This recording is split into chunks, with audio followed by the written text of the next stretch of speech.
Jaipur range IG Rahul Prakash ने पदभार ग्रहण के बाद पहली बार अलवर का दौरा किया। यहां मिनी सचिवालय में अधिकारियों की समीक्षा बैठक लेकर उन्होंने अपराध नियंत्रण को लेकर सख्त निर्देश दिए।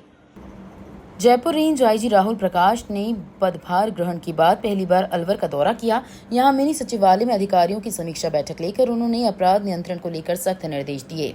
मीडिया से बातचीत में आईजी ने कहा कि चाहे गैंगस्टर हो तो गौ तस्कर या भगोड़ा किसी भी अपराधी हो उसे छोड़ा नहीं जाएगा। उन्होंने बताया कि अलवर एसपी सुधीर चौधरी के नेतृत्व में साइबर क्राइम की रोकथाम को लेकर चलाए गए अभियान को बड़ी सफलता मिली है और अपराध के मामले में कमी आई है। आईजी ने पुलिस को स्पष्ट निर्देश दिए कि हर अपराधी पर तुरंत कार्रवाई हो। इस दौरान उन्होंने एसपी कार्यालय का भी निरीक्षण किया। अलवर दौरे के बाद आईजी राहुल प्रकाश खैरथल पहुंचे और वहां अधिकारियों से बैठक ली। इस दौरान पुलिस के सभी अधिकारी मौजूद रहे।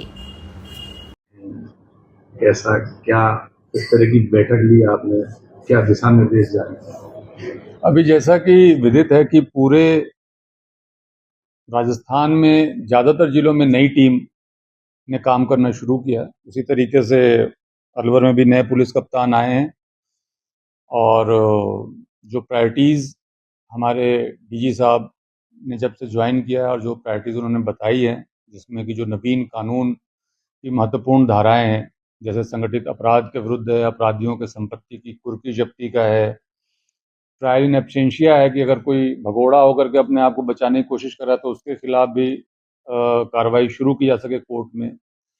और इसके साथ साथ जो गैंग्स हैं, गो तस्करी है, साइबर क्राइम है, उनके खिलाफ इफेक्टिव एक्शन करने के निर्देश प्राप्त हुए हैं। उस संदर्भ में ही एक तरीके की रिव्यू मीटिंग थी और यहाँ पे सुधीर चौधरी जी जो कि बतौर एसपी उन्होंने ज्वाइन करते इन्होंने साइबर क्राइम को लेकर के एक बहुत महत्वपूर्ण अभियान साइबर संग्राम के नाम से शुरू किया और उसके बहुत अच्छे रिजल्ट्स हैं। अभी मैं मीटिंग में देख रहा था तो जुलाई की अपेक्षा अगस्त में जो लोकेशंस आते हैं प्रतिबिंब के, वो आधे से भी नीचे चले गए। तो मुझे उम्मीद है कि बहुत इफेक्टिव तरीके से अभियान आगे भी चलेगा और यहाँ पे साइबर अपराधियों के लिए अपराध कर पाना मुश्किल हो जाएगा, नामुमकिन हो जाएगा। कार्यालयों का निरीक्षण किया, किस तरह की कमी और किस तरह की चीजें सामने नजर आई?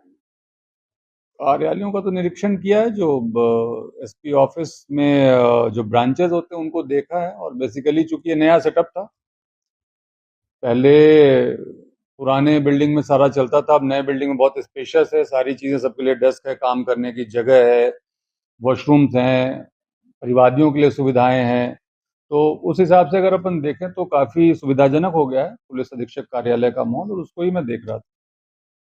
सर, अभी गो तस्करी की समस्या हमेशा से रही है और अलवर और भरतपुर क्योंकि ये एग्जिट पॉइंट्स हैं पूरे राजस्थान के लिए, जब दौसा से, जयपुर ग्रामीण से, नागौर से या कहीं से भी गो तस्कर गायों को उठाते हैं तो फाइनली एग्जिट या तो वो अलवर से करते हैं या भरतपुर से करते हैं। तो इसलिए यहाँ पे अपने को संख्या ज़्यादा दिखती है, लेकिन एसपी साहब ने जो भी कच्चे पक्के रास्ते हैं उनका बहुत अच्छा प्लान तैयार किया है और उन सबके ऊपर इफेक्टिव नाकेबंदी की कार्रवाई की जाएगी, गश्त की कार्रवाई की जाएगी और इंटेलिजेंस नेटवर्क को भी काफ़ी मजबूत करने का प्रयास कर रहे हैं। मैं मानता हूं कि आने वाले दिनों में इसके ऊपर बड़ा ही प्रभावी नियंत्रण आपको दिखाई देगा।